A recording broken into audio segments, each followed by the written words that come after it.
Y aurait-il eu des tensions entre Alessandra Sublet et son ancienne équipe, lorsqu'elle présentait C'est à vous ?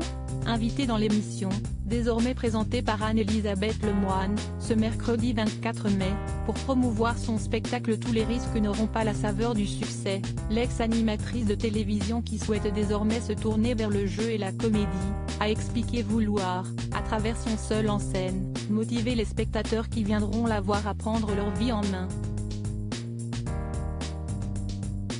Dans une longue réponse, celle qui a toujours regretté son éviction d'une célèbre émission a détaillé « J'avais envie, si la notoriété doit avoir une vertu, peut-être d'aller à la rencontre des autres, de les décomplexer et surtout de leur expliquer que le chemin du voisin pas forcément le nôtre », expliquant également que de nombreuses personnes se sont enfermées dans des carcans, alors que selon elle il n'y a aucune raison de les prendre en compte. Tout en reconnaissant que les échecs peuvent arriver et à plusieurs reprises, elle a souhaité tout de même rappeler que si est cette somme d'échecs qui fait qu'à un moment donné on y arrive et on réussit. Un discours aussi philosophique que motivant mais qui a eu l'air de faire grincer des dents un de ses anciens camarades de plateau. Sur Twitter, en repartageant cet extrait, l'animateur Jérémy Michalak a ajouté en commentaire « J'ai été assis tant d'années à côté du Dalaï Lama sans le savoir ».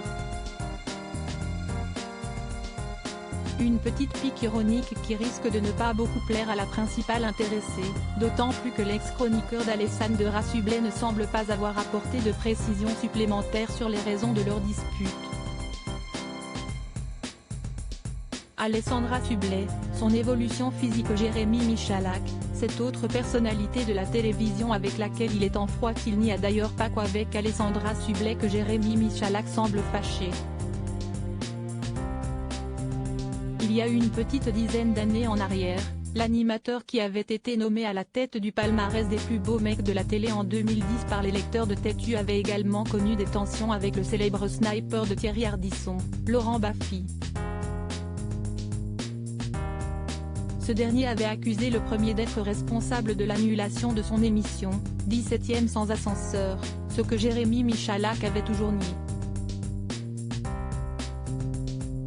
Condamné pour diffamation, Laurent Baffy ne s'était jamais excusé et semble toujours en vouloir, encore aujourd'hui à l'animateur. Crédit photo, Jack Tribeca.